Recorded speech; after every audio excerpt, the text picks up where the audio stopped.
شرمندہ ہونے کا چہرہ صاف دکھتا ہے کہ وہ شرمندہ ہو گیا. کسی کی انسلٹ ہو گئی تو کیسا آدمی لوگوں کے سامنے شرمندہ ہو جاتا ہے. ایک جانور سے شرمندگی کے آثار دکھائی دینے لگے کہ اللہ کے نبی صلی اللہ علیہ وسلم کی شان میں تھوڑی سی بے ادبی ہو گئی. اب یہ نبی کا امتی ہے, نبی کی شان میں نہ جانے کتنی بے ادبی اور گستاخی کر دیتا ہے, کبھی اسے شرمندگی نہیں ہوتی ہے, کبھی اسے توبہ کی توفیق نہیں ہوتی ہے. ایک جانور کو شرمندگی ہو رہی ہے کہ میں نے نبی کی شان میں بے ادبی کر دی, اور یہ نبی کا امتی ہے, اسے پتہ نہیں نبی کی کتنی سنتیں چھوڑ دیتا ہے پھر بھی کبھی شرمندگی نہیں ہوتی, سنتوں کا مذاق اڑا دیتا ہے پھر بھی شرمندگی نہیں ہوتی ہے. براق پہ سوار ہونے کے بعد حضرت جبرائیل علیہ السلام لے کر بیت المقدس پہنچے. براق کی سواری اتنی تیز تھی کہ جہاں پر نگاہ ختم ہوتی وہاں پر اس کا ایک قدم پڑتا تھا. لمحوں اور سیکنڈوں میں اللہ تبارک و تعالیٰ نے بیت المقدس پہنچا دیا. بیت المقدس پہنچنے کے بعد وہاں پر حضرت نبی پاک صلی اللہ علیہ وسلم نے وہاں پر ایک چھوٹی سی چٹان اور پتھر کی شکل میں رکھا ہوا تھا. اس چٹان میں حضرت جبرائیل نے اپنی انگلی سے سوراخ کیا. اللہ کے نبی صلی اللہ علیہ وسلم نے اس جگہ پر اس براق کی رسی کو ہاتھ سے باندھا. حضرت جبرائیل نے باندھا, بعض روایتوں میں اللہ کے نبی نے باندھا. وہ جو سوراخ ہے وہ چٹان ہے جہاں پر بنی اسرائیل کے انبیاء جب بھی بیت المقدس آتے تھے تو اسی چٹان سے اپنا اونٹ اور سواری باندھتے تھے. انبیاء کا سلسلہ چند سالوں تک موقوف رہا تو وہ سوراخ بھی مچ گیا تھا. حضرت جبرائیل نے اپنی انگلی سے اس سوراخ کو پھر کھولا. اللہ کے نبی نے وہاں پر وہ جنت سے آئی ہوئی سواری براق اسے وہاں پر باندھا اور اندر مسجد میں داخل ہوئے. یہاں پر علماء لکھتے ہیں کہ دیکھو یہ براق جنت کی سواری ہے, خاص اللہ کے نبی کی خاطر اتاری گئی ہے, اور اس کی ذمہ داری ہی ہے کہ اسے نبی کو لے کے آنا ہے آسمانوں پر. اب یہ جنت کا جانور چھوڑ دے تو کہیں بھاگے گا نہیں, ہمارے تمہارے بیل کی طرح نہیں ہے, چھوڑ دیے تو بھاگ گئے کدھر ادھر. وہ تو جنت کا جانور ہے, وہ کدھر بھی نہیں جائے گا, پھر بھی اسے باندھ رہے ہیں, اس میں علماء لکھتے ہیں کہ نبی نے یہ تعلیم دی معراج کے اس واقعے میں سفر میں کہ تم اپنی سواری اپنی چیزیں جو حفاظت کے محتاج ہیں پہلے اسے اسباب کے درجے میں حفاظت کرو, پھر اس کے بعد اللہ پہ بھروسہ کرو. یہ جنت کا جانور بھاگے گا نہیں, پھر بھی باندھ کر یہ بتانا ہے کہ تمہارے اپنی گاڑی, تمہارے اپنے گھر, تمہاری اپنی چیزیں جو حفاظت کی ضرورت کی ہوتی ہیں اسے پہلے خود حفاظت کرو, اس کے بعد اللہ پہ بھروسہ کرو. اللہ پہ بھروسہ تو کر لیے, حفاظت کے لیے جو اسباب اختیار کرنا تھا وہ نہیں کرے. اب اس کے بعد چیزیں گم ہو گئی, اب بول رہے ہیں میں اللہ کے بھروسے پہ چھوڑ کے آیا پھر بھی چلے گئے. یہ تمہارا بھروسہ غلط تھا, تمہارا بھروسہ یہ غلط تھا. اب دیکھو اس کی مثال, ہم لوگ رات میں یا کہیں سفر پہ جاتے ہیں تو گھر کو تالا لگاتے ہیں. ہم جو تالا لگاتے ہیں ہماری تسلی کے واسطے, چور کو تالے سے فرق نہیں پڑتا, چور کو تالے سے فرق نہیں پڑتا, وہ بہت بڑا تالا کھولنے والا ماہر رہتا ہے. ہم تالے کیوں لگاتے ہیں؟ ہمارے دل کو تسلی, تالا ڈال کے آئے وہ, اس تسلی کا اللہ لحاظ کرتے ہوئے چور کو نہیں بھیجتے ہیں, اور وہاں چوری کی موقع کی نوبت نہیں آتی ہے. باقی تالے سے چور کو کوئی فرق پڑنے والا نہیں ہے. بڑے بڑے تالے کھولنے والے چوبیس رہتے ہیں, تالے بنانے والے نہیں بولتے, تالے کھولنے والے بڑے بڑے چور ہوتے ہیں. ہم جو تالا ڈالتے ہیں ہماری تسلی کی خاطر ہے. اگر کوئی تالا ڈالے بغیر آ رہا ہے اور اللہ پہ بھروسہ کر رہا ہے تو وہ غلط بھروسہ ہے. یہ بھروسہ تمہارا غلط ہے. تم اللہ کی ذات پر جو یقین ہونا چاہیے اس یقین کو تم آزما رہے ہو, اور تمہیں آزمانے کی اجازت نہیں ہے. خطیب صاحب کا بیان ہے ایک جگہ پر, ایک بزرگ کا واقعہ لکھا ہے. جو بزرگ آئے بیان کرنے کے لیے تو ان کو معلوم ہوا بڑے خطیب بڑے بزرگ آ رہے ہیں بیان کرنے کے لیے. بکریاں چرا رہا تھا, جنگل میں بکریاں چھوڑ کے آ گیا. اب بزرگ پوچھے بکریاں کہاں ہیں؟ جنگل میں چھوڑ کے آئے. کس کے حوالے کر کے آئے؟ اللہ کے حوالے کر کے آیا, اللہ کے بھروسے پہ چھوڑ کے آیا ہو. تو بزرگ بولے جنگل میں جو شیر چڑھ رہے ہیں نا وہ بھی اللہ کے بھروسے پہ چل رہے ہیں. جنگل میں جو شیر ادھر ادھر گھوم رہے ہیں وہ بھی اللہ کے بھروسے پہ گھوم رہے ہیں. بکریاں دکھ گئے تو پورا بھروسہ ختم ہوا. تو جو اللہ کے نبی صلی اللہ علیہ وسلم کے پاس صحابی آئے, پوچھے یا رسول اللہ مسجد آتے ہیں اونٹ کو باندھ کر اللہ کے اوپر بھروسہ کریں یا ایسے چھوڑ کر اللہ پر بھروسہ کریں؟ اللہ کے نبی صلی اللہ علیہ وسلم نے فرمایا پہلے باندھو اس کے بعد اللہ پہ بھروسہ کرو. توکل کسے کہتے ہیں یہ سکھایا گیا. کہ بھروسہ کہتے ہیں پہلے اسباب اختیار کرنا، اس کے بعد اللہ کی ذات پہ بھروسہ کرنا، اسے کہتے ہیں۔ ہم لوگ اس کا الٹا مطلب لے لیے اور بیان میں بعض مرتبہ بول بھی دیتے ہیں بعض بندے کہ پرندے جیسے اللہ پہ بھروسہ کرتے ہیں ویسے تم اللہ پہ بھروسہ کرو گے، اللہ تمہیں غیب سے روزی پہنچائیں گے۔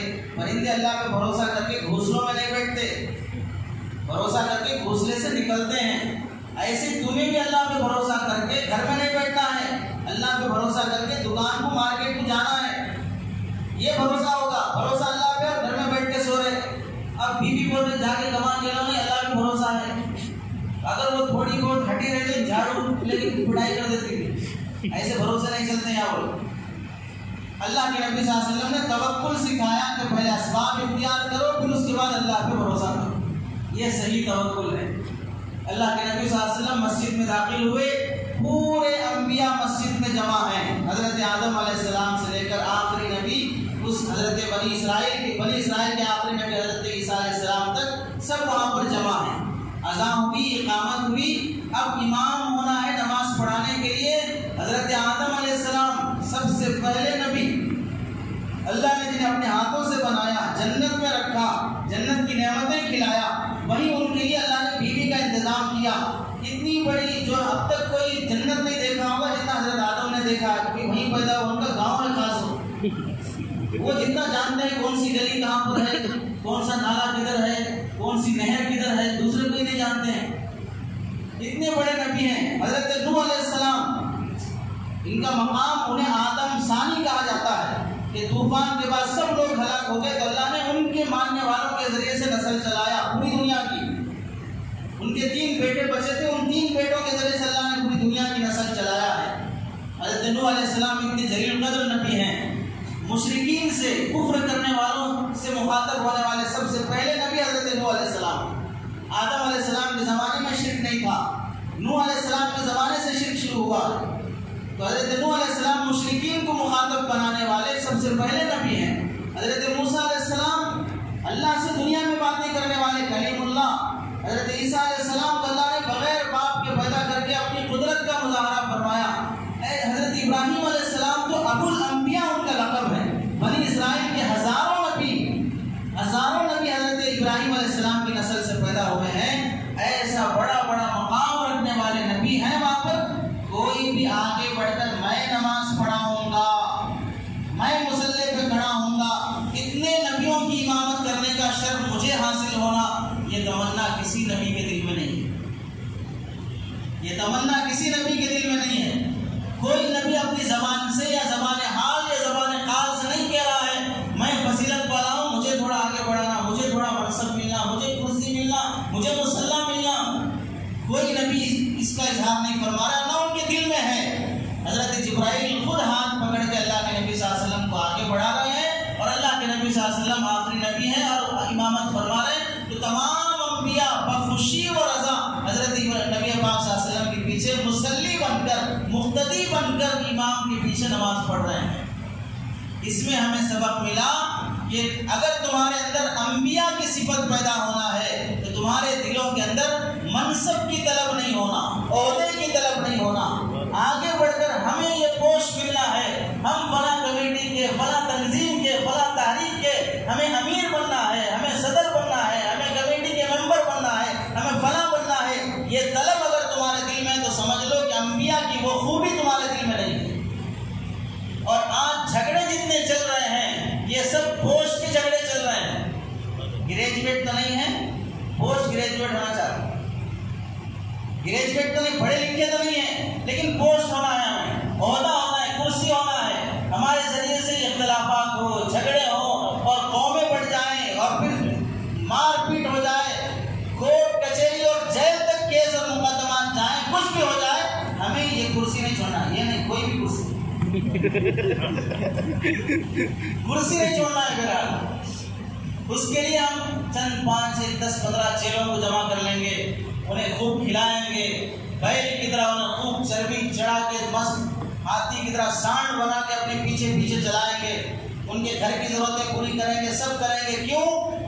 ہمیں عہدہ چاہیے، اور جب وہ اس کا مشورہ ہوگا، اس کی میٹنگ ہوگی تو چاروں طرف سے یہ بیل کھڑے ہوں گے اور خوب پکار پکار کے اپنے بڑے بیل کے نام گے اور یہ صاحب یہاں پر براجمان ہو جائیں گے اور پھر جو کرنا ہے دھرم برہم 5 سال کے اندر الٹا سیدھا کر کے رکھ دیں گے۔ یہ سارے جھگڑے جو چل رہے ہیں منصب کی طلب کے، عہدے کے، اور انبیاء کی وہ امامت کا وقت بتاتا ہے کہ تمہارے اندر اگر خیر ہے، خوبی ہے، تو تمہارے دل میں عہدے کی طلب نہ ہو، تمہارے اندر عہدے کی طلب نہ ہو۔ اللہ کے نبی نے فرمایا جو عہدہ مانگے گا اسے عہدہ مت دو، وہ اس کا اہل نہیں ہوگا اور اس سے بعد میں گڑبڑی شروع ہو جائے گی۔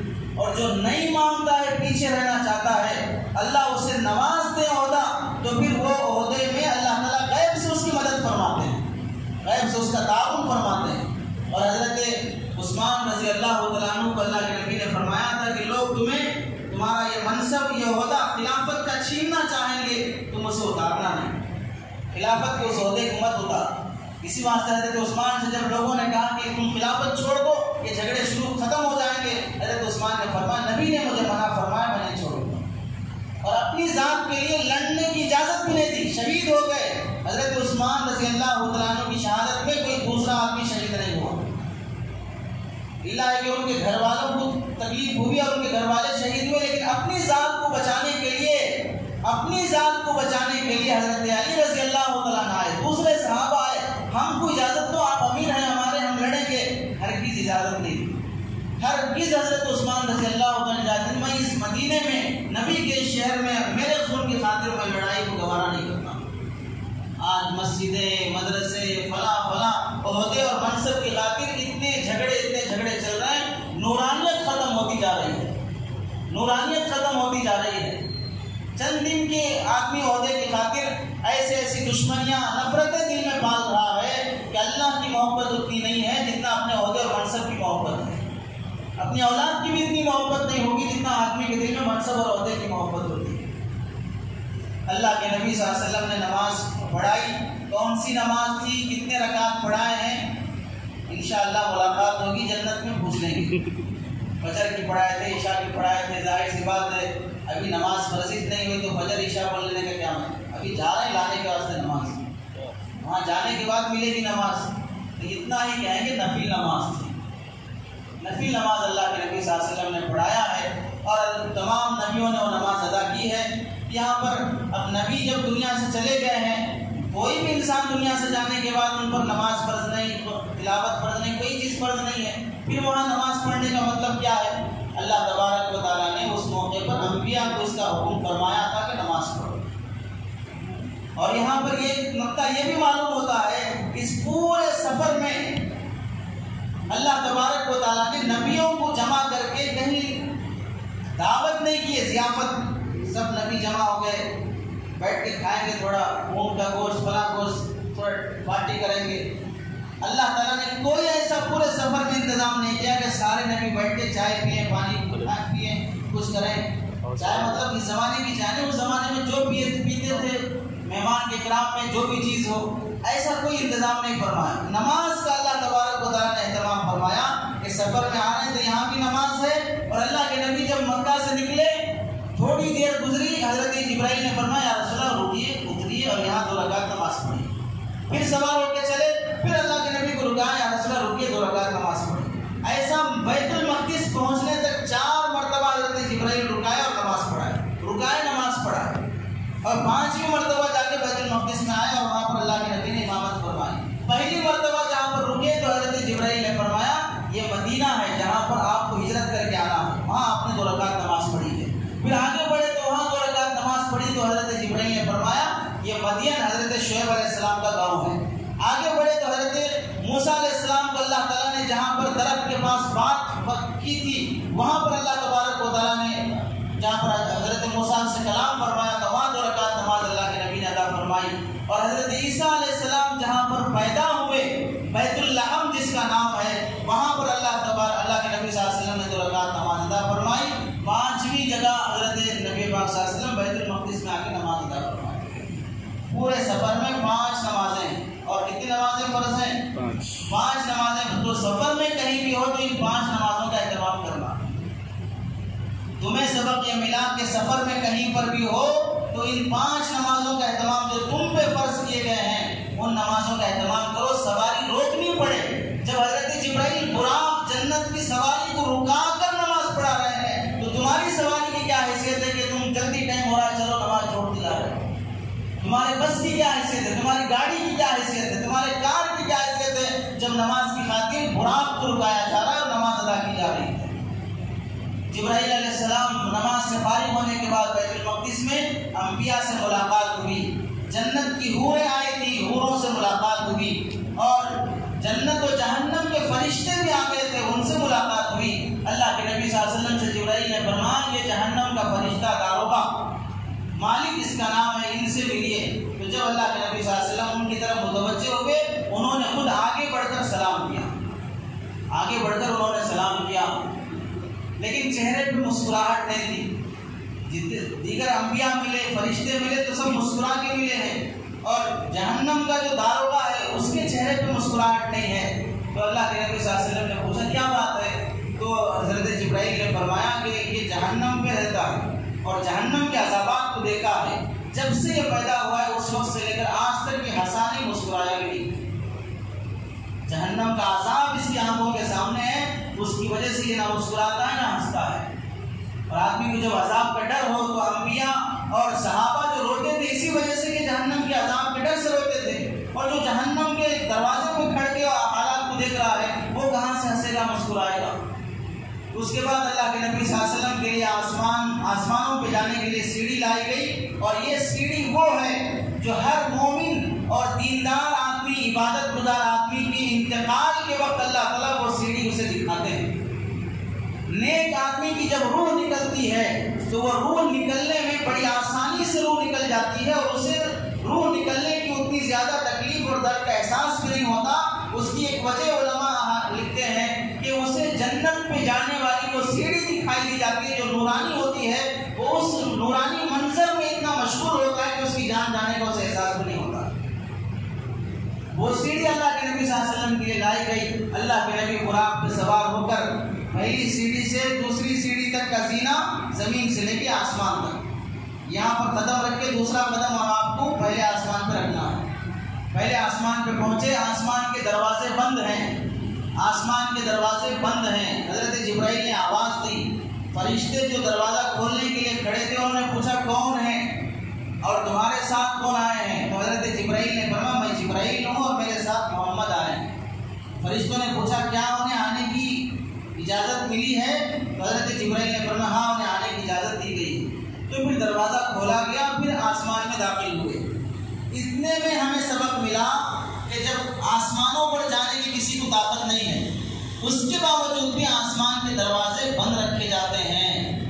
تمہارے گھروں میں چور آنے کے اندیشے ہیں، تمہارے گھر کے دروازے باہر صورت بہرحال بند ہونا چاہیے، دروازے میں بیل کی طرح گھس کے آگے کھلا چھوڑ کے آگے ایسے نہیں ہونا چاہیے۔ دروازے میں آنے کے بعد بند رکھو دروازہ، دروازے کو بند رکھنا یہاں پر سکھایا گیا کہ آسمان کے دروازے بند رکھے جاتے ہیں۔ اور دوسرا سبق ہمیں یہ ملا کہ دروازہ جب کھولنے کے لیے دستک دی جاتی ہے، اندر والے کی ذمہ داری ہے پہلے پوچھے کون آیا۔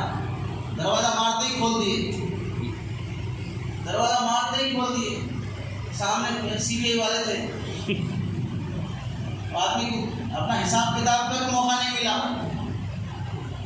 مثال بول رہے ہیں، باقی چور بھی ہو سکتا ہے، ڈاکو بھی ہو سکتا ہے، کوئی بھی ہو سکتا ہے۔ آپ لوگ ڈیوٹی پہ گئے ہیں اور بہت سارے شہروں کے حالات ہیں کہ جب گھر میں کوئی مرد نہیں ہوتا ہے، لوگ پانی پینے کے بہانے فلاں بہانے گھر کی عورتوں پر بھی حملہ کر دیتے ہیں، مال چرا لیتے ہیں اور گھر کی عورتوں کی عزت بھی جاتی ہے، ایسے واقعات پیش آ جاتے ہیں۔ تو دروازہ کھولنے سے پہلے گھر کے خاتون اور گھر کے مرد کی ذمہ داری ہے پوچھ لے کہ کون آیا ہے۔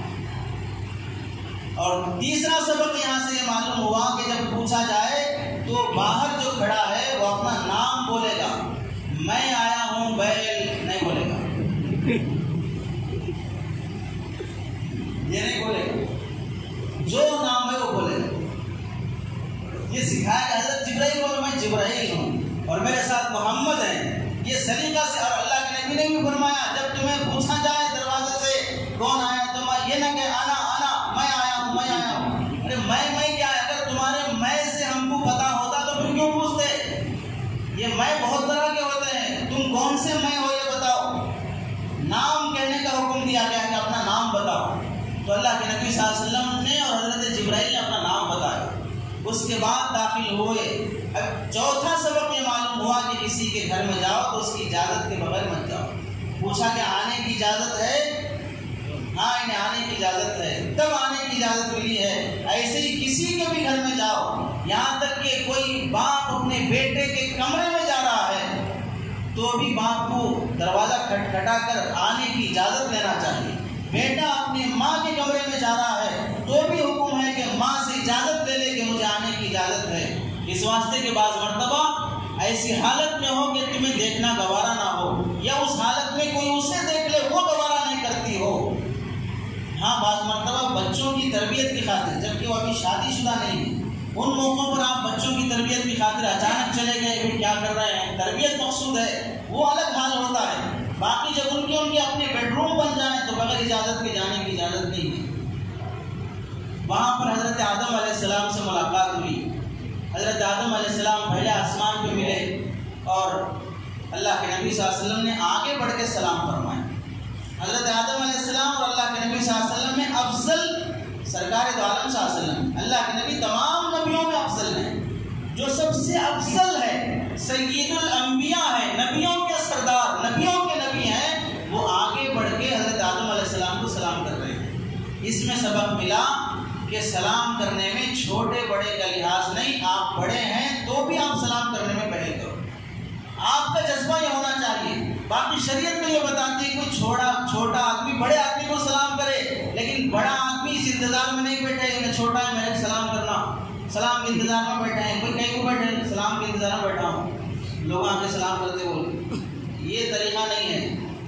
آپ خواہ بڑے ہوں لیکن سبق یہ آپ کو سکھایا گیا کہ آپ سلام کرنے میں پہل کریں۔ اور دوسرا سبق یہ ملا یہاں پر حضرت آدم علیہ السلام سے جب ملے تو حضرت آدم علیہ السلام نے فرمایا مرحبا بالاخ الصالح و مرحبا بالنبی الصالح، نیک بھائی کا آنا مبارک ہو، خوش آمدید، اور نیک نبی کا آنا مبارک ہو، ویلکم، ہم آپ کا استقبال کرتے ہیں۔ تو جب ہم ملاقات کریں تو ملاقات کا انداز بہت پرجوش ہونا چاہیے۔ جب ملنے کے لیے آئے صورت اتار لے کے بیٹھے، کہیں کو تو آئے گا عجیب طریقے کا چہرہ رکھ لے کے بیٹھے، سلام کرے تو بھی جواب ڈھنگ کا نہیں دے رہے، یہ ملاقات کا طریقہ نہیں ہوتا ہے۔ بعض لوگ مسافہ تو کرتے ہیں، مسافہ کرتے ہیں، ادھر دیکھتے رہتے ادھر مسافہ کرتے رہتے، یہ مسافے کا بالکل غیر انسانی طریقہ ہے۔ یہ سامنے ملنے والے کو اس وقت بہت غصہ آتا ہے، اور میں تو اپنی بات بتا دیتا ہوں، آپ کو اچھی لگے خراب لگے، اگر کوئی مسافہ کرتا ہو اور ادھر ادھر دیکھتا ہو تو یوں مادر کھینچ کے تھپڑ لگا دیں، سلیقہ ہی مسافہ کرنے کا، تو کیوں ملنے آئے ہو پھر؟ مسافہ اس واسطے ہوتا ہے کہ سامنے والے کے دل میں تم محبت بڑھانا چاہتے ہو، اور تم ادھر دیکھتے تو ہمارے دل میں محبت کیسے پیدا ہوگی؟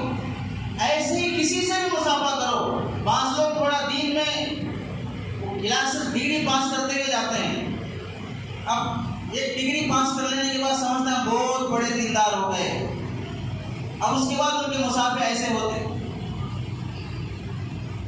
پورا ادھر رہتے پاکستان کی طرف اور ان کے ہاتھ انڈیا کی طرف رہتے، بالکل غیر شرعی طریقہ، نامناسب طریقہ۔ ہاں چھوٹا ملنے آئے، تم سے کم عمر ملنے آئے، تم سے کم علم ملنے آئے، لیکن مسافے کا طریقہ یہ ہے اللہ کے نبی صلی اللہ علیہ وسلم کو دیکھو، نبی سے بڑھ کر کون سی ذات ہو سکتی ہے؟ صحابہ فرماتے ہیں کہ اللہ کے نبی جب مسافہ فرماتے تھے تو اپنا سینہ ملنے والے کی طرف رہتا تھا، سینہ بھی ملنے والے ایسے بھی نہیں رہتے تھے، پورا ادھر رہتا تھا۔ ہاتھ مسافہ کرنے کے بعد جب تک سامنے والا خود نہیں چھوڑتا ہاتھ، اس وقت تک اللہ کے نبی نہیں چھوڑتے، اس قدر اکرام رہتا تھا۔ اور مسافے کا طریقہ بھی ہوتا تھا کہ ملنے کے بعد اللہ کے نبی محبت سے آہستہ تھوڑا دباتے بھی تھے، محبت سے، دشمنی سے نہیں، دبا دیا، ہاتھ میں درد شروع ہو گیا، اب 100 مسافروں کے 100 آدمی مل کے دبائے تو صبح کٹ باندھنا پڑتا تھا، محبت سے دباتے تھے۔ اور بعض روایت میں کہ جوش میں اس طرح حرکت بھی دیتے تھے، آدمی جب خوشی میں ہوتا ہے تو اس طرح آپ کو تھوڑا حرکت بھی دیتا ہے، یہ طریقہ ہوتا ہے مسافر کا، اس سے آدمی کے دل میں محبت بڑھتی ہے۔ ورنہ اللہ کے نبی صلی اللہ علیہ وسلم مدینے میں آنے کے بعد حضرت عبداللہ بن سلام فرماتے ہیں کیا تقریر تھی اللہ کے نبی کی مدینے میں آنے کے بعد؟ سب سے پہلا بیان مدینے کا، اللہ کے نبی صلی اللہ علیہ وسلم نے فرمایا لوگوں کو کھانا کھلاؤ، سلام کو عام کرو، اور پھر رات کی تنہائی میں جب سب لوگ سو جائیں اس وقت اٹھ کر تم نماز ادا کرو، تہجد کی نماز۔ تو پہلا بیان تھا افشوا السلام واطعموا الطعام وصلوا الارحام وصلوا باللیل والناس نیام، صلہ رحمی کرو، لوگوں کو کھانا کھلاؤ، سلام کو عام کرو۔ اور یہ مصافحہ سلام کا تکملہ ہے، یعنی سلام مکمل کب ہوگا؟ جب مصافحہ ہو جائے۔ سلام مکمل کب ہوگا؟ جب مصافحہ ہو جائے۔ اور تکمیلے کی بار بار ضرورت نہیں پڑتی ہے، جب آئیں آپ باہر سے اس وقت مصافحہ کریں، یہ بات ہے۔ تو پرجوش ملاقات کا طریقہ سکھایا گیا۔ اس کے بعد اللہ کے نبی نے دیکھا حضرت آدم علیہ السلام دائیں طرف دیکھ کے خوش ہو رہے ہیں اور بائیں طرف دیکھ کے حضرت آدم علیہ السلام غمزدہ ہو رہے ہیں، پریشان ہو رہے ہیں۔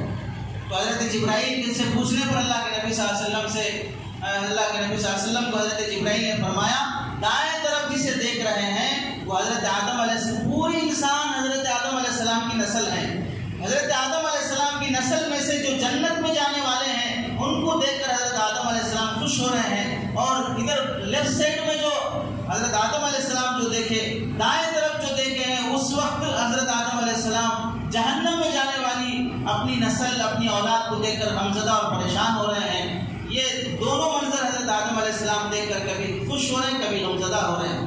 یہاں علماء لکھتے ہیں کہ ایک صحیح باپ کو، حضرت آدم علیہ السلام ہم سب کے باپ ہیں، ساری انسانیت کے باپ ہیں، اور حضرت آدم علیہ السلام کب پیدا ہوئے اور معراج کتنے ہزار سالوں کے بعد ہوئی؟ آدم علیہ السلام کب پیدا ہوئے اور معراج کتنے ہزاروں سالوں کے بعد ہوئی ہے؟ لیکن ایک باپ صحیح باپ ہے تو وہ جب سے پیدا ہوا دنیا سے جانے کے بعد اپنی اولاد میں سے جو جنت میں جانے والی ہے اس سے خوش ہو رہا ہے، اور جو جہنم میں جانے والی ہے اسے دیکھ کے پریشان ہو رہا ہے، غمزدہ ہو رہا ہے۔ جب آدم علیہ السلام اپنی نسل کے بارے میں پریشان ہے تو ایک حقیقی باپ کو اپنی اولاد کی بارے میں کہ جو تربیت یافتہ ہے، جو تربیت یافتہ نہیں ہے، کون نیک ہے کون نیک نہیں ہے، کون دیندار ہے کون دیندار نہیں ہے، اپنی اولاد کے بارے میں پریشان ہونا چاہیے۔ نیک اولاد کو دیکھ کر، کوئی بیٹا اس کا نمازی ہے، کوئی بیٹا اس کا تقوی والا ہے، اسے دیکھ کر خوش ہو، اور کوئی بیٹا بے نمازی ہے، گنہگار ہے، آوارہ عیاش قسم کا ہے تو اس کے بارے میں پریشان ہونا، غمزدہ ہونا، دکھ درد ہونا ایک باپ ہونے کی علامت ہوتی ہے۔ اور ہم لوگ آج بیٹے کو نوکری نہیں ملی اور اسے کہیں اچھی جگہ لڑکی نہیں ملی، یا کہیں اسے اچھی پڑھائی کے لیے انتظام نہیں ہوا، دنیا کے اسباب کا انتظام نہیں ہوا، تو اس کے بارے میں تو ہم ٹینشن لیتے ہیں، غمزدہ پریشان ہوتے ہیں، رونا دھونا ہوتا ہے۔ اور لیکن اگر وہ دین کے اعتبار سے بالکل آوارہ ہے، بالکل عیاش قسم کی ہے، اس بارے میں غمزدہ ہونا، پریشان ہونا یہ سمجھ میں نہیں آتا ہے۔ ایک صحیح باپ ہونے کی نشانی ہوتی ہے کہ اولاد کی تربیت ہو، اور تربیت سب سے بڑا مسئلہ ہے۔ بچے جنم دینا کوئی مشکل کام نہیں ہے، انسانوں سے زیادہ جانور بچے جنم دیتے ہیں۔ انسان کو ایک بار ایک بچہ ہوگا، زیادہ دو، زیادہ تین، اس سے زیادہ نہیں ہوتے عام طور سے جو ڈلیوری ہوتی ہے۔ لیکن اگر کسی بلی کو لے لو، کسی مرغی کو لے لو، کسی دوسرے بکری کو لے لو، اسے کم سے کم 3، 4، 8، 10 تو آپ کے پاس آس پاس رہتے ہیں۔ بچے جنم دینا انسان سے زیادہ جانور کام کرتے ہیں۔ یہ تربیت ان کے پاس نہیں ہے، تربیت انسانوں کے لیے ضروری ہے۔ اسی واسطے کوئی بلی اپنے بچے کو بٹھا کے پانی سیدھے ہاتھ سے پینا، کھانے سے پہلے بسم اللہ پڑھنا، کوئی بلی، کوئی کتا، کوئی گدھا اپنی اولاد کو نہیں سکھاتا ہے۔ انسانوں کے لیے تعلیم رکھی گئی کہ اپنے اولاد کو تعلیم دو، کھانے کے آداب، سونے کے آداب، بات کرنے کا سلیقہ، ملنے کا سلیقہ، انسانوں کے لیے تربیت رکھی گئی ہے۔ اگر انسان کے اندر تربیت نہیں ہے تو پھر انسان اور جانور میں فرق کس بات کا رہ جاتا ہے؟ اس واسطے اپنی اولاد کو تربیت کرنا اتنا مشکل کام ہے کہ آدمی کے لیے بعض مرتبہ ہمالیہ پہاڑ چڑھنا آسان ہے، بڑی بڑی طوفانوں سے مقابلہ کر لینا آسان ہے، اور اسے مشکل مرحلوں کو پار کر لینا بھی آسان ہے۔ تربیت مشکل کام ہے، تربیت مشکل مسئلہ ہے، اور تربیت سے اولاد بنتی ہے۔ اچھے نام رکھ لینے سے اثر کم پڑے گا، تربیت کا اثر زیادہ پڑے گا۔ آدمی گرمی کے ماحول میں گرمی محسوس کرتا ہے، سردی کے ماحول میں سردی محسوس کرتا ہے۔ اولاد بھی جیسے ماحول میں پلے گی ویسے بنے گی۔ اگر ماحول ماں باپ کا اچھا ہے، ماں کی سلیقے والی، باپ سلیقے والا ہے، تو بچوں پر بھی اس کے اثرات پڑتے ہیں۔ حضرت علی رضی اللہ تعالیٰ عنہ کے شاگرد ابو الاسود دؤیلی اپنی اولاد سے فرماتے تھے کہ بچوں، میں نے تم پر تمہارے پیدا ہونے سے پہلے احسان کیا ہے، تم پر تمہارے پیدا ہونے سے پہلے احسان کیا ہے۔ بچوں نے پوچھا ابا جان آپ نے پیدا ہونے سے پہلے کیا احسان کر دیا ہمارے اوپر؟ تو حضرت ابوالاسود دھویلی نے فرمایا میں نے شادی کے لیے ایسی لڑکی کا انتخاب کیا ہے کہ جب وہ ماں بنے تو اس کے بچوں کو اپنی ماں کہلانے میں انہیں کوئی عار اور شرم نہ ہو بلکہ فخر محسوس ہو کہ میری ماں اتنی نیک خاتون ہے، میری ماں اتنی حیا والی ہے، میری ماں اتنی تلاوت والی ہے۔ ایسی لڑکی کو دیکھ کے میں نے انتخاب کیا کہ جو اچھے بچوں کی ماں بن سکے۔ میں نے صرف اپنی خواہش پوری کرنے کے لیے نکاح نہیں کیا ہے بلکہ ایک بچوں کی ماں کا خیال کرتے ہوئے میں نے نکاح کیا ہے اور نیک خاتون سے میں نے نکاح کیا۔ بچوں کی تربیت میں اچھی جگہ شادی کرنے کا بھی دخل ہوتا ہے، دیندار گھرانے کا انتخاب کرنے کا دخل ہوتا ہے۔ بچوں کی تربیت نہیں ہوتی ہے تو بہت پریشانی اٹھانی پڑے گی، آدمی جیتے جی پریشان رہے گا، لوگوں سے دعاؤں کی درخواست کراتا پھرے گا کہ بچوں کے لیے دعا کر دو بہت تنگ آ گیا ہوں۔ تربیت کا زمانہ گزر جاتا ہے، آج ہم بچوں کو ٹائم نہیں دیتے، 10 منٹ آدھا گھنٹہ شروع کے 10 سال تم اپنے بچوں کو ٹائم دے لو، اس کے بعد بچے تمہیں زندگی بھر ٹائم دیں گے۔ اگر تم بچپن میں بچوں کو ٹائم نہیں دیے اور ٹینشن اور مصیبت کی وجہ سے انہیں بیبی کیئر میں لے جا کے چھوڑ دیے بچپن میں، تو جب تم بچپن کو پہنچو گے تو پھر وہ تم کو اولڈ ایج ہوم میں لے جا کے چھوڑ دیں گے۔ تم پر ان کا بچپنا مصیبت تھا، ان پر تمہارا بڑھاپا مصیبت ہے۔ تم ان کے بچپنے کو برداشت کرنے تیار نہیں ہو تو وہ تمہارے بڑھاپے کو برداشت کرنے تیار نہیں ہوں گے۔ چھوٹے بچوں کے لے جا کے بیبی کیئر میں چھوڑ دیے تو تم بوڑھے جب ہو جاؤ گے تو تمہارے پیام پر کون بدلے گا؟ تمہیں نہانے دھلانے اور ولادت کا کون سب یہ صفائی کرتا رہے گا؟ لے جا کے تمہیں بھی کہیں اولڈ ایج میں چھوڑ دیں گے۔ اس واسطے بچوں کو بچپن میں ساتھ رکھو، تربیت کرو، ان کے نخرے برداشت کرو۔ بہت ستاتے ہیں، پریشان کر دیتے ہیں، فلا کر دیتے ہیں۔ بچے ستائیں تو کیا کریں گے؟ بچے ستائیں تو کیا کریں گے؟ بچے کیا بزرگ رہتے ہیں؟ بچے بہت بڑے بزرگ بن کے آتے کیا؟ بزرگوں کو جنم دے رہے کیا؟ خاموش بیٹھے رہنا، کچھ بات نہیں کرنا، سامنے کوئی چیز رکھے تو اٹھانا بھی نہیں، ایسے جیسے بیٹھے ویسے بیٹھ کے رہنا۔ ایسے بچے تو اپاہج رہتے، ایسے بچے تو اپاہج رہتے۔ شرارت کرنے والے بچے زیادہ اچھے رہتے، اور شرارت ہر بچے میں رہتی، چاہے وہ صحابی کا بچہ ہو، ولی کا بچہ ہو، نبی کا بچہ ہو۔ بچہ بچہ ہوتا ہے، شرارت ہر ایک میں رہتی ہے۔ اللہ کے نبی صلی اللہ علیہ وسلم اپنی بہن شیما کو کاٹ لیے تھے، ہاتھ قدر دیے تھے شیما کا ہاتھ، بہن کا، بچپن میں، بڑے ہونے کے بعد بچپن میں قدر دیے تھے۔ جب حضرت شیما بڑی ہونے کے بعد اللہ کے نبی کے ہاتھ میں اسلام لانے کے لیے آئی تو اللہ کے نبی صلی اللہ علیہ وسلم سے اپنا تعارف کراتے ہوئے کہ میں تمہاری بہن شیما ہوں، یاد ہے تم بچپن میں مجھے کاٹ دیے تھے۔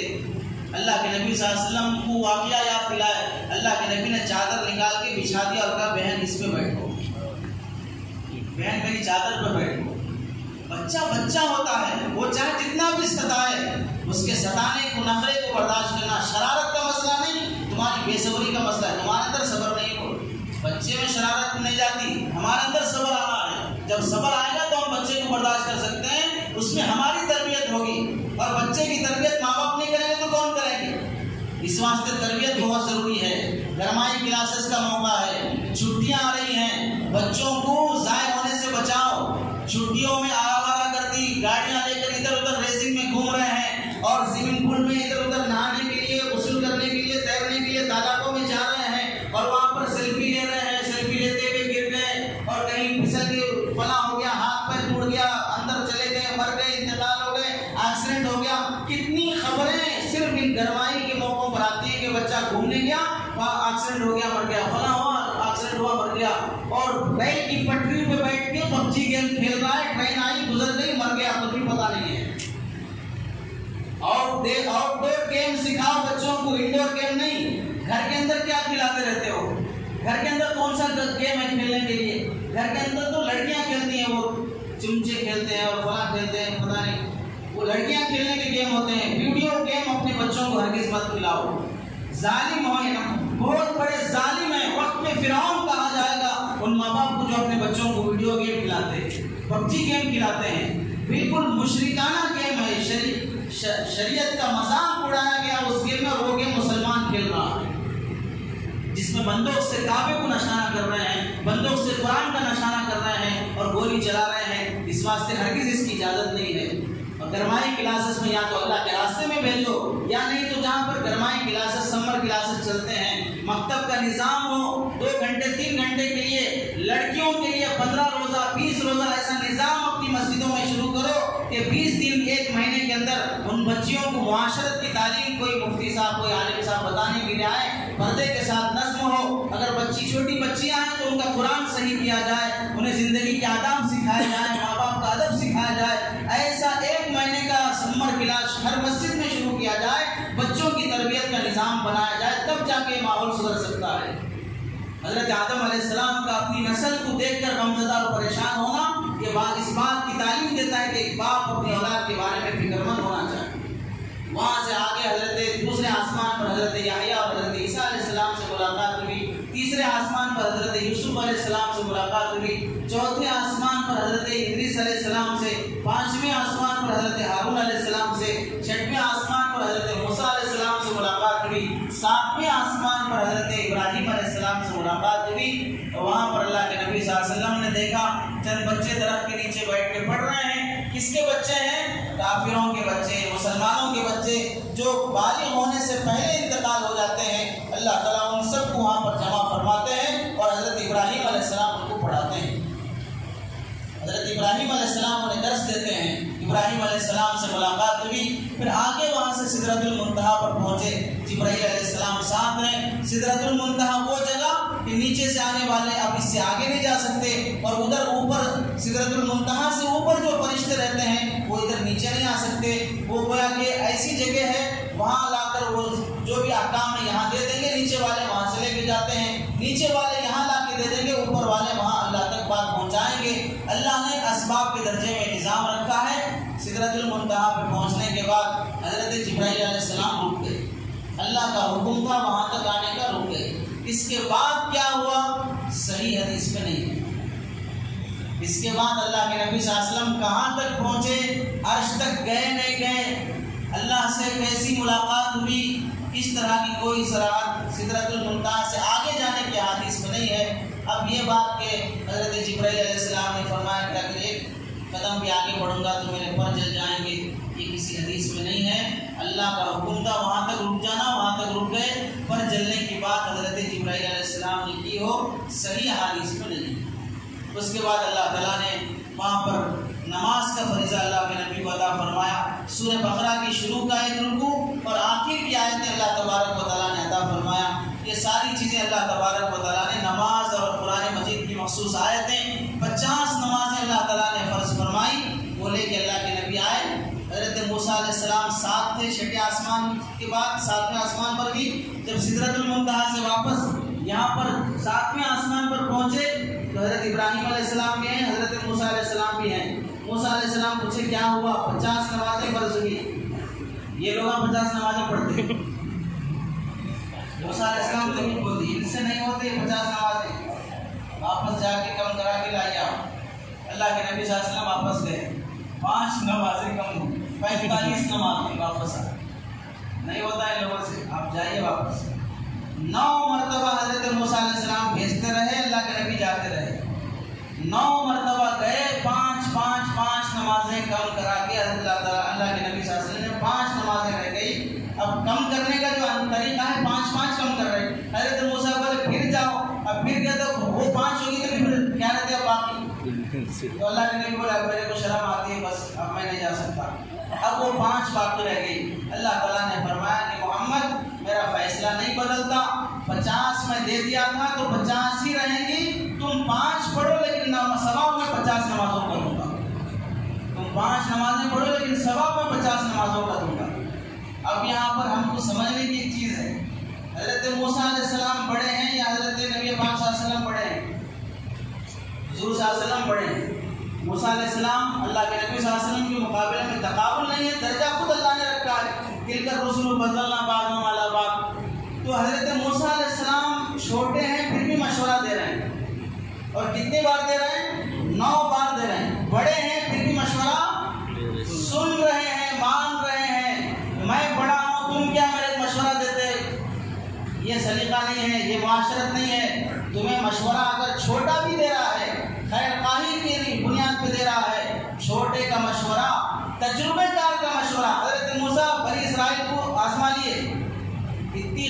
قوم ہے بنی اسرائیل، آج بھی یہودی جو اسرائیل میں ہیں اتنی خراب قومیں ان کو آزما لیے ہیں. تو حضرت موسیٰ بولے میں بنی اسرائیل کو آزما لیا اور تمہاری امت میری امت وہ ایک گاڑی کے دو بیلنس ہے، وہ برابر برابر ہیں. اللہ کے نبی نے بھی فرمایا کہ وہ بنی اسرائیل کے حسب النال بالنال، اگر وہ کسی سوراخ میں انگلی رکھے ہیں تو یہ امت بھی کسی سوراخ میں انگلی رکھے گی. یہاں تک تم بنی اسرائیل کو فالو کرو گے کہ اگر بنی اسرائیل کا کوئی آدمی خدا نخواستہ نعوذ باللہ اپنی ماں کے ساتھ منہ کالا کیا ہے تو اس امت میں بھی ایسے لوگ ہوں گے جو ماں سے منہ کالا کریں. اتنا برابر چلنے والی ہے یہ امت یہودیوں کی. حضرت موسیٰ علیہ السلام آزما چکے تھے امت کو، یہ نہیں ہوتا تو چھوٹے ہیں پھر بھی مشورہ دے رہے ہیں، تو بار بار مشورہ لیا جا رہا ہے. اللہ کے نبی یہ نہیں فرما رہے میرے معلوم ہے امت کو سمجھا لوں گا فلاں کر لوں گا، ایسا نہیں. تجربے کار آدمی کا مشورہ لینا چاہیے. اللہ کے نبی نے لے کر اپنے عمل سے دکھایا کہ مقام مرتبے کے اعتبار سے میں بڑا ہوں، لیکن ایک تجربے کار آدمی مجھے مشورہ دے رہا ہے تو میں 9 مرتبہ مشورہ لے رہا ہوں. ہماری زندگی کے معاملات میں بھی جب ہم سے بڑا یا ہم سے زیادہ تجربہ رکھنے والا ہمیں مشورہ دیتا ہے تو ہماری انسانیت اور اخلاقی فریضہ یہ ہے کہ ہم بڑے ہونے کے باوجود بھی سامنے والے کا مشورہ اگر اچھا ہے تو اسے قبول کرنا چاہیے. تم کیا میرے کو بولتے، یہ نہیں چلے. یہ انسانیت نہیں ہے، یہ انبیاء کی صفت نہیں ہے. اللہ کے نبی صلی اللہ علیہ وسلم وہاں سے واپس تشریف لائے. آنے کے بعد حضرت کہانی کو سنایا. انکار کرنے والوں نے انکار کیا. حضرت صدیق اکبر رضی اللہ عنہ نے سب سے پہلے تصدیق فرمائی کہ ایسا واقعہ کہ پلک جھپکنے میں کتنا عرصہ لگا ہے، کتنی دیر لگی ہے، کتنے سیکنڈ لگے، کتنے منٹ لگے ہم نہیں بول سکتے. ایک رات میں، جبکہ اس زمانے میں مکے سے بیت المقدس جانا کم از کم 40 دن کا سفر تھا. اس سے زیادہ کم اگر کیا جائے تو 1 مہینہ لگتا تھا مکے سے بیت المقدس جانے. اور اللہ کے نبی صلی اللہ علیہ وسلم فرما رہے ایک رات میں گیا بھی، آسمانوں کا بھی سیر کر لیا، جنت جہنم بھی دیکھ لیا، پھر واپس بھی آ گیا. تو سب لوگ مذاق اڑانے لگے جن کے دلوں میں کفر تھا، جو کمزور ایمان والے تھے. حضرت صدیق اکبر کے پاس لوگ آ کے بولے تمہارے دوست کے بارے میں ہر بات مان لیتے نا، اگر یہ باتیں بول رہا تھے کوئی ایک رات میں جا کے آ گئے. حضرت ابو بکر صدیق رضی اللہ عنہ نے فرمایا محمد اگر کہتے ہیں تو میں مان لیتا ہوں. محمد کی زبان سے اگر یہ بات نکلتی ہے تو پھر میں مان لوں گا. اب یہاں پر دیکھو ابو جہل ابو لہب یہ سب لوگ بھی ہیں، یہ لوگ عقل چلا رہے ہیں کہ کیا عقل تسلیم کرتی ایسا ہو سکتا. اور حضرت صدیق اکبر نبی کے سامنے، وحی کے سامنے، دین کے سامنے اپنی عقل نہیں چلا رہے ہیں. تو جب بھی دین اور شریعت کا معاملہ آئے تو اپنی عقل کو چھوڑ دینا یہ صدیق کی علامت ہے، اور اپنی عقل چلانا وہاں پر ابو لہب ابو جہل کی علامت ہے. شریعت بولتی ہے کہ سود حرام ہے اور تم کو دکھ رہا ہے کہ بڑھ رہا ہے بڑھ رہا ہے بڑھ رہا ہے. لاکھ روپے دے دو مٹی پر اور 1,10,000 بیٹھ کے کھاتے رہو. 10 لاکھ روپے دے دو 11 لاکھ روپے بیٹھ کے کھاتے رہو. بڑھ رہا ہے اور شریعت کہتی ہے کہ حرام ہے حرام ہے. تو اب یہاں پر تمہاری عقل نہیں چلے گی. خواہ تمہیں بڑھتا ہوا دکھائی دے، اللہ کہتے ہیں کہ وہ گھٹ رہا ہے وہ گھٹ رہا ہے وہ گھٹ رہا ہے. آج نہیں تو کل تمہاری نسل سڑک پہ آ جائے گی. آج نہیں تو کل تمہاری اولاد سڑک پہ آ جائے گی جو مٹی پہ لیتے، سود پہ کھاتے، رشوت پہ دھندا چلاتے، بے پردگی کو فیشن سمجھتے ہیں، عیاشی آوارگی کو اپنے لیے ضروری سمجھتے ہیں، ترقی اور تہذیب سمجھتے ہیں، وہ سب خسارے میں. شریعت اور دین کے آگے یہ بات نہیں چلے گی کہ آدمی اپنی عقل نہیں دوڑائے گا. اور مسلمانوں معراج کے اس واقعے سے اہم سبق ہمیں یہ لینا چاہیے کہ تمام انبیاء الگ الگ شریعت والے. حضرت موسیٰ علیہ السلام کی شریعت الگ، حضرت عیسیٰ علیہ السلام کی شریعت الگ، حضرت داؤد علیہ السلام کی شریعت الگ. سب کی شریعتیں الگ ہیں، لیکن سرکار دو عالم صلی اللہ علیہ وسلم آپ امام بنے ہیں تو ساری شریعتوں والے وہاں اپنی شریعت چھوڑ کر ایک امام کے تابع ہو کر متحد ہو کر آپ سب لوگ نماز ادا کر رہے ہیں. وہ یہ نہیں بول رہے ہیں پیچھے سورہ فاتحہ پڑھنا نہیں پڑھنا، زور سے آمین بولنا نہیں بولنا، پیر کیسے رکھنا، آپ وہ شریعت کی ہم یہ شریعت کی وہ شریعت کی. اس زمانے میں وہ جھگڑے و مسئلے تھے ہی نہیں ہیں. جب امت کا اجتماعی مسئلہ ہو، اپنا اپنا مسلک تمہارے پاس، لیکن جب امت کا اجتماعی مسئلہ ہو تو اس موقع پر اپنا مسلک تھوڑی دیر کے لیے اپنے پاس رکھو، اس پر عمل کرو، لیکن مشترکہ مفاد کی خاطر، امت کے اجتماعی مسائل کی خاطر وہاں پر اپنا مسلک کا دخل دے کر انتشار پیدا مت کرو، اختلاف پیدا مت کرو، دوسری جماعتیں مت بناؤ، دوسرے گروہ مت بناؤ. امت کی اجتماعی جماعت کی خاطر اپنا مسلکی اختلاف تھوڑی دیر کے لیے اپنی زندگی میں رکھو. اور ہر مسلک والا اتحاد کی دعوت دیتا ہے، ہر مسلک والا اتحاد کی دعوت دیتا ہے، لیکن اتحاد کسے بولتے ہیں؟ میرے پیچھے آئے تو اتحاد، دوسرے کے پیچھے کہتے اتحاد نہیں. میرے جھنڈے کے نیچے آئے تو، میرے بینر کے نیچے آئے تو اتحاد، دوسرے کے بینر کے نیچے گئے تو اتحاد نہیں. ایسا اتحاد نہیں ہوتا ہے. اتحاد یہ ہے کہ اپنا اپنا بینر لے کر ایک جگہ جمع ہوتا ہے، ایک دعوے کے لیے جمع ہوتا ہے، اسے اتحاد کہا جائے گا. اور مسلمانوں دیکھو، الیکشن کا موقع ہے، ایسے موقع پر اپنا اتحاد بتاؤ. اور ہندوستان کے ہر اقلیت سے بھی یہی بات ہے کہ ہر مذہب والا، چاہے وہ مسلمان ہو غیر مسلم ہو، سیکولر ذہن جو بھی رکھتا ہے، اسے اتحاد کا ثبوت دینا پڑے گا. اور ایسے اپنا ووٹ کا استعمال صحیح طریقے سے، بعض لوگ ووٹ پر پیسہ لینا تو کھلے عام بن گیا، 1000 روپے 2000 روپے 5000 روپے ووٹ کی خاطر ووٹ بیچا جا رہا ہے، ووٹ خریدا جا رہا ہے. ووٹ کے بدلے پیسہ لینا ناجائز اور حرام ہے، ووٹ کے بدلے پیسہ لینا ناجائز اور حرام ہے. اور یہ پاگل قسم کے لوگ یہاں تک حد پار کرتے ہوئے آگے آ گئے، اب تو مسجد کے اماموں کو بھی پیسہ دینے اور خطیبوں کو بھی پیسہ دینے کے لیے فون کر رہے ہیں کہ آپ کے ہدیے رکھے ہوئے آ کے لے لیجیے، آپ کا ہدیہ رکھا ہوا آ کے لے لیجیے. لات مارتے ہیں ایسے ہدیوں پر جو رشوت کی شکل میں ہدیے کے نام پہ دیے جا رہے ہیں. حرام کا ایک لقمہ بھی حلق سے نیچے اتر جائے گا تو 40 دن کی دعائیں قبول نہیں ہوتی ہیں، 40 دن کی نمازیں قبول نہیں ہوتی ہیں. اور ہم رشوت اور یہ ووٹ ڈالنے کے بدلے مسلمان اپنے ووٹ کو 5000 روپے میں ووٹ بیچ رہا ہے. ایک ووٹ 1 سال کا، 5 سال کے لیے 5000 روپے لے رہا ہے اور ووٹ بیچ رہا ہے. کس کو ووٹ ڈالے؟ ملک کے لیے وہ فائدہ مند ہے، نقصان دینے والا ہے، سیکولر ذہن کا ہے یا نہیں ہے، متشدد ذہن کا ہے، اسلام کا دشمن ہے، ملک کا دشمن ہے. کچھ بھی ہو کہ ہم اس کے لیے پیسہ لے لیں گے، ووٹ ڈال دیں گے بس. 125 کروڑ کی آبادی ہے ہندوستان کی، اور 2014 میں 85 کروڑ ووٹر آئی ڈی میں لوگوں کے نام تھے. 85 کروڑ 2014 میں. اور ووٹ ڈالنے والوں لوگوں کی جو تعداد تھی 2014 میں وہ تھی 54 کروڑ. 54 کروڑ لوگوں نے ووٹ ڈالا.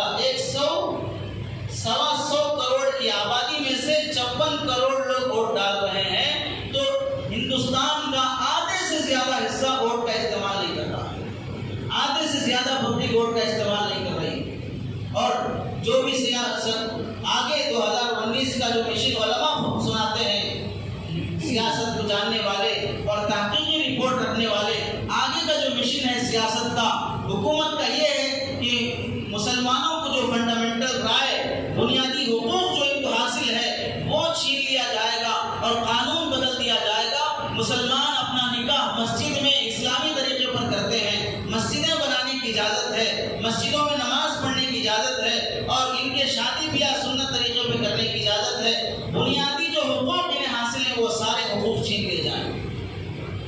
اگر متشدد ذہن لوگوں کی سیاست کو سی آئی، وہ قانون کو بدلنے کی چکر میں، اور اس کی پوری تیاریاں کر لی گئی ہیں، صرف یہ ہے کہ ان کے سیٹ جو ہونے چاہیے لوک سبھا میں 350 سیٹیں ان کی ہوں. فی الوقت ان کی سیٹیں 280 ہیں. 350 سیٹیں جب ہوں گی لوک سبھا میں، راجیہ سبھا میں اکثریت سے پاس ہوں گے، ہندوستان کی اکثر ریاستوں میں ان کی حکومت ہوگی، صدر جمہوریہ کی دستخط ہوگی. یہ 4 باتیں جب ہوں گی تو تمہارا فنڈامنٹل رائٹ ختم ہو جائے گا، تمہارا ووٹ کا حق تم سے چھین لیا جائے گا. برما کے مسلمانوں کو دیکھ لو، 1980 میں ان سے ووٹ کا حق چھینا گیا تھا. آج 40 سال کے بعد ان کے ساتھ کیا سلوک کیا جا رہا ہے؟ انہیں اپنے ہی ملکوں کے ساتھ کیسا ظالمانہ رویہ ان کے ساتھ کیا جا رہا ہے. اگر ووٹ کا حق چھین لیا گیا، تمہارے بنیادی حقوق تم سے چھین لیے گئے، تو پھر تم اب یہاں پر جینے کے لیے ترسو گے. جان دینا پڑے گا، ایمان کا سودا کرنا پڑے گا. اور مسلمان اس ملک میں، مسلمانوں کی تعداد ابھی 1.25 کروڑ جو بتایا، مسلمانوں کی تعداد 1.25 کروڑ کی ہے، اور اس میں مسلمانوں کی تعداد 21 کروڑ کی ہے. کم سے کم اگر تعداد رکھی جائے تو مسلمانوں کی تعداد 21 کروڑ کی ہے. ان میں بچوں کو سب کو ہٹا دیا جائے، 18 کروڑ مسلمان ایسے ہیں جو بالغ ہیں، جن کا ووٹر آئی ڈی ہونا چاہیے، جو 18 سال سے اوپر کے ہیں، وہ ہیں 18 کروڑ مسلمان. اور 2014 میں موجودہ حکومت کو جو ووٹ ملے تھے وہ تھے 17 کروڑ 2014 میں موجودہ حکومت کو جو ووٹ ملے تھے وہ 17 کروڑ مسلمان جو 18 سال سے اوپر ہیں وہ 18 کروڑ ووٹ مسلمان ہیں، لیکن ان میں سے 30% لوگ وہ ہیں جن کی ووٹر آئی ڈی بنے ہی نہیں۔ یہ پوری ریسرچ کے بعد یہ رپورٹ ہے جو علماء ریسرچ کیے ہیں، 30% مسلمان ایسے جن کی ووٹر آئی ڈی بنی ہی نہیں ہے۔ اب 18 میں سے 30% نکال دو تو پھر آ جائیں گے 12.5% پر، 12.5 کروڑ مسلمان رہ جاتے ہیں۔ ان 12.5 کروڑ مسلمانوں کی ووٹر آئی ڈی ہیں، لیکن ان میں سے 50% مسلمان وہ جو ووٹ نہیں ڈالتے ہیں، 50% مسلمان وہ جو ووٹ نہیں ڈالتے ہیں۔ بعض تو بڑے سوتے رہتے ہیں، بعض اب جائیں گے کل جائیں گے، اب جائیں گے دوپہر میں جائیں گے، اسی انتظار میں سو جاتے ہیں، بعض گھومنے چلے جاتے ہیں، اور بعض بہت زیادہ بزرگ رہتے ہیں، بہت زیادہ بزرگ، ان کو توکل کا ہیضہ ہو جاتا ہے، اور توکل کا اتنا ہیضہ ہو جاتا جلسوں میں، اجتماعات میں، جوڑوں میں، فلاں میں، سب میں رہیں گے، ووٹ نہیں ڈالیں گے، اللہ کر لے گا۔ یہ اللہ کے ساتھ بے ادبی ہے، اللہ کی شریعت کو مانے بغیر توکل کا اس طرح مذاق اڑانا۔ 50% لوگ ووٹ نہیں ڈالتے، تو 12.5 میں سے بھی کم آ گئے، تو پھر اب اس کے بعد 6.5 کروڑ مسلمان ووٹ ڈالتے ہیں، جس کی وجہ سے مسلمانوں کا کوئی مسئلہ حل نہیں ہو پا رہا۔ سب سے بڑا سیاسی لیڈر سرکار دو عالم صلی اللہ علیہ وسلم، نبی کے بعد سیاست چلانے والے اللہ کے نبی صلی اللہ علیہ وسلم کے خلفاء ہیں۔ سیاست کو شریعت سے الگ کرو گے، حضرت علی میاں ندوی رحمۃ اللہ علیہ نے فرمایا تھا، سنو، تمہیں یہ دکھ رہا ہے کہ یہاں پر تہجد گزار ہیں، تمہارے نوجوان رات کی عیاشیاں چھوڑ کر تہجد پڑھ رہے ہیں، تم یہ دیکھ کر راتوں کے رونے کو دیکھ کر خوش ہو جاؤ، یہ تمہارا دھوکہ ہے۔ اگر تم لوگ سیاست کے میدان میں آگے نہیں آئے، اپنے لوگوں کو